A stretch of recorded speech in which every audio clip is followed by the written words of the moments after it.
বাংলা। অন্নদার আত্মপরিচয় লিখেছেন রায়গুণাকার ভারতচন্দ্র।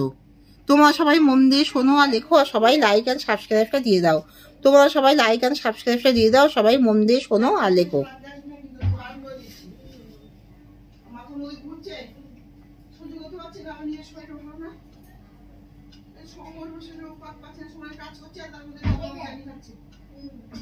অন্নদা আত্মপরিচয়ে কবিতাটি কোন কাব্যের অন্তর্গত?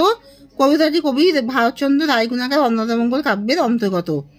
পাটুনির বাক্যে মাতা হাসে অন্তরে, মাতার পরিচয় দেয় মাতা দেবী অন্নপূর্ণা।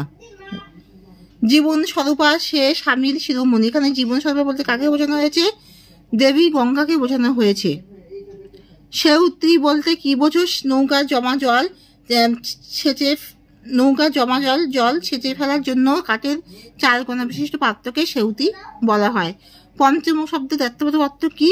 পঞ্চমুখ শব্দ একটি বাংলা বাগধারা, এর অর্থে দুবাক্যে অত্যন্ত মুখর, আর অপর অর্থে মহাদেব। মহাদেবের 5খানি মুখ আছে, তাই তার অপর নাম পঞ্চানন।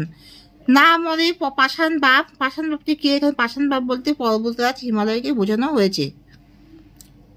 অভিমানে সমুদ্রেতে ঝাঁপ দিলা ভাই, বক্তার ভাইকে তার সমুদ্রে ঝাঁপ দেওয়ার প্রসঙ্গটি বুঝিয়ে দাও। হিমালয় পর্বতের একটি শাখা মৈনাক পর্বত, সেই দিক থেকে বক্তার ভাই বলতে ভগবতী দেবীর ভাই মৈনাক পর্বত।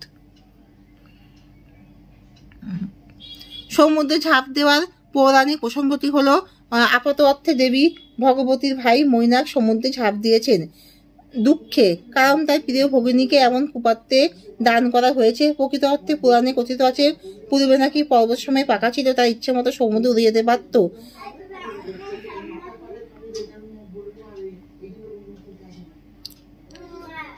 যেখানে দিয়ে উড়ে যেত সেখানে অধিবাসীদের ক্ষয়ক্ষতি হতো।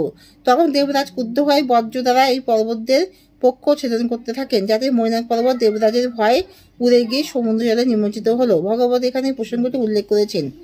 সিদ্ধিতে নিপুণ, সিদ্ধি কথাটি 2